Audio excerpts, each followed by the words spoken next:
बिस्मिल्लाहिर्रहमानिर्रहीम अस्सलाम वालेकुम। स्टार्ट करते हैं आज का सेशन। और आज के सेशन में हम मज़ीद बात करेंगे सूडो एलिमेंट्स के ऊपर।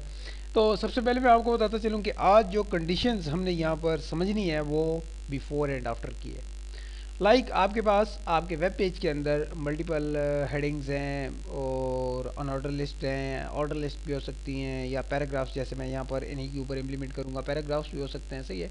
तो अब आप चाहते ही हैं कि जितने भी पैराग्राफ्स हैं उनके स्टार्टिंग या एंड के ऊपर कोई एक स्पेसिफिक कंटेंट इंसर्ट हो जाए। मैं यहाँ पर आता हूँ। वेरी सिंपल इसका जो है एक सिंटैक्स बहुत ही सिंपल है। यहाँ पर पी के बाद यहाँ पर आपने कॉलन, यानी कि P stand for paragraph, paragraph के बाद कॉलन, और यहाँ पर आपने बतानी है कंडीशन। मैं बिफोर करता हूँ। सही है। और बिफोर, बल्कि एक मिनट में इसको एंटर कर लेता हूँ, थोड़ा वाइडली नज़र आएगा यहाँ पर। सही है। अब यहाँ पर कंडीशन आप देख लें कि मैंने बिफोर की यूज़ की, और इसके बाद मैं यहाँ पर कंटेंट इंसर्ट करने की कोशिश करूँगा।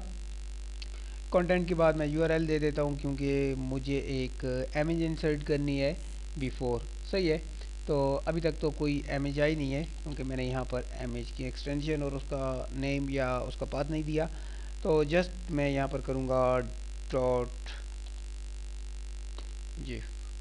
तो आप देख सकते हैं कि यहाँ पर इमेज इंसर्ट हो गई है। कहाँ पे? बिफोर, हर पैराग्राफ के स्टार्टिंग के ऊपर।